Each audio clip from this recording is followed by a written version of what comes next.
Welcome to Hold the Line. I'm Ben Weingarten, filling in for Buck Sexton, and I want to start by thanking Buck for the opportunity to pinch hit and fill his shoes in the spirit of this almost opening day. For those of you who don't know me, I'm a senior contributor at The Federalist, where I co-host its media criticism show, Bad News. We call it the media criticism show that the right deserves, and the left deserves that criticism richly, too. On that show, we discuss the media's most laughable behavior, like asking what Joe Biden's favorite ice cream flavor is, or questions like this.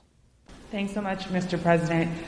You've said over and over again that immigrants shouldn't come to this country right now. This isn't the time to come. That message is not being received. Instead, the perception of you that got you elected as a moral, decent man is the reason why a lot of immigrants are coming to this country and entrusting you with unaccompanied minors. That was, of course, the fearless Yamiche Alcindor.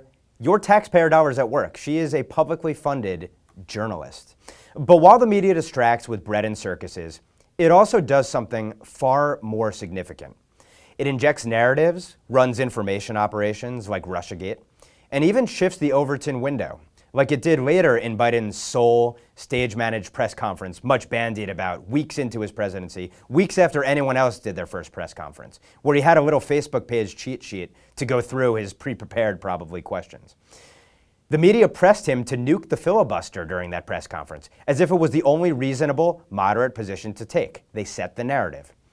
The media serves as the public relations arm of our so-called elites, the highly credentialed, morally superior betters who call the shots across every part of our society. It helps its elite friends mold opinion so the elites can increase their power. We are left with an oligarchy, the exact system the founders swore off and fought to break ourselves away from. The American Republic that they helped build is based on a few simple principles, central of which is the consent of the governed. We give our consent to be governed by electing representatives, yet increasingly today we find ourselves ruled, not represented. We vote, but our so-called leaders usurp all kinds of powers we never entrusted them with.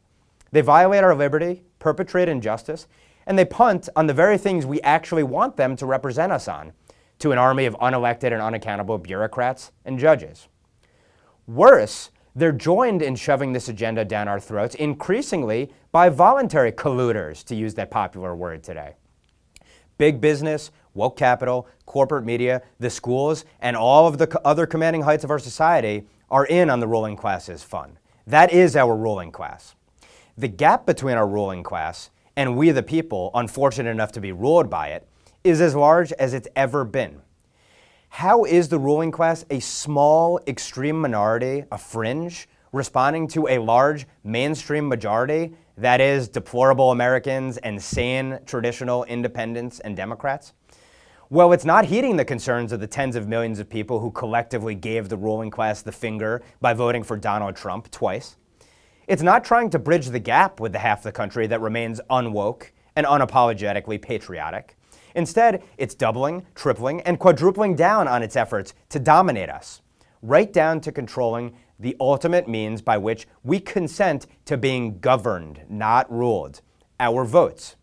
It's no coincidence that in the last Congress and this one, the first bill out of the Democrat-controlled House was H.R. 1, the dishonestly named For the People Act. Of course, it's really the For the Politicians Act.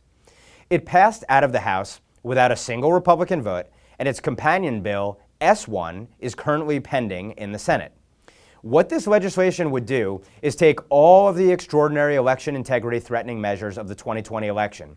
Those include, for example, mass mail-in voting, how could you forget, ballot harvesting, lax identity verification standards, and an endless election season rather than a singular election day, and make all of it universal and permanent.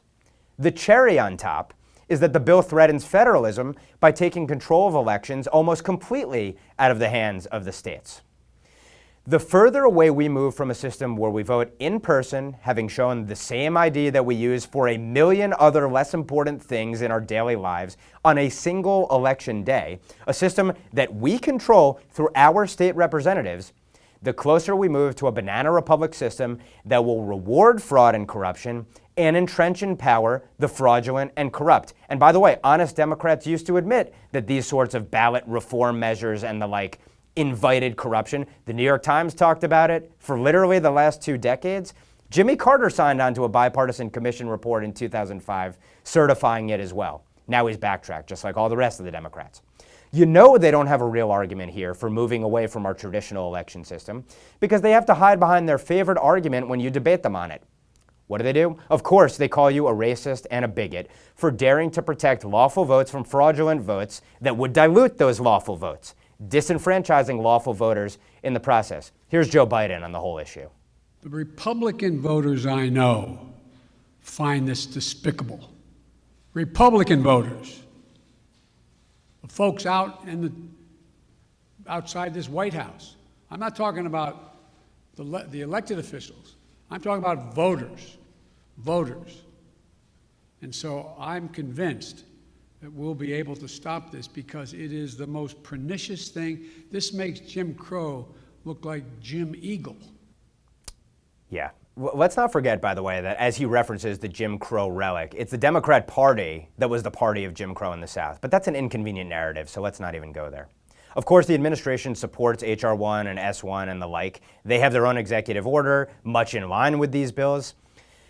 Let's say they fail. Even if they fail, Democrats have another trick up their sleeve if the voters just won't go along with their agenda.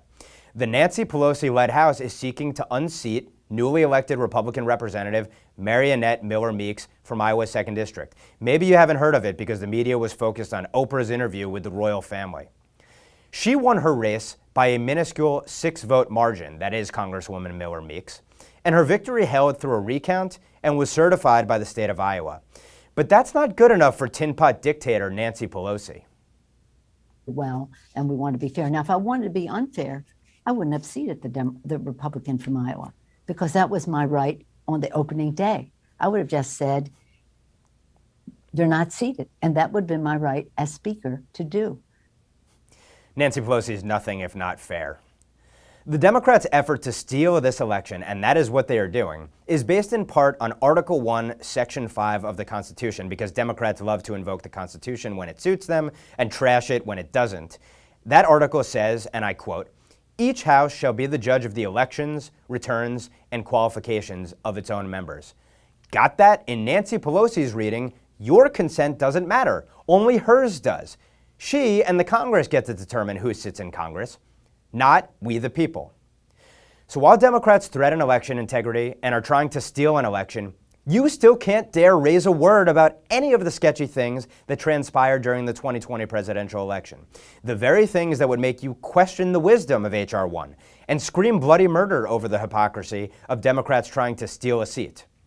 The ruling class's enforcers in big tech have made sure you are muzzled.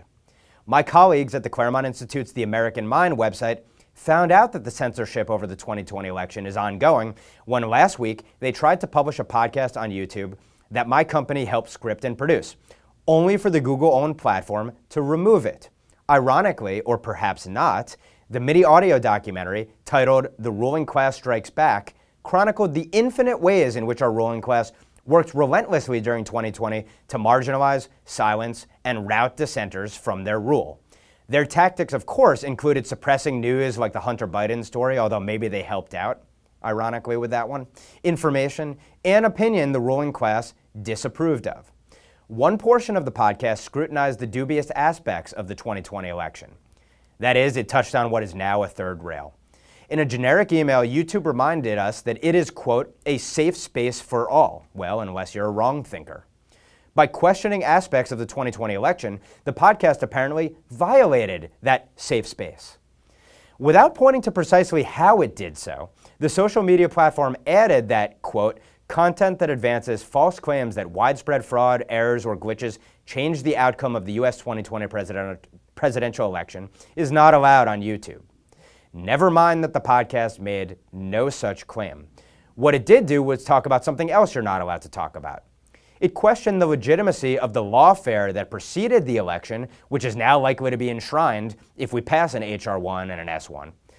It highlighted the curious events that took place on and after election night, and it chronicled the statistical anomalies, anecdotal, and more robust evidence pointing to the fact that the election simply deserves scrutiny.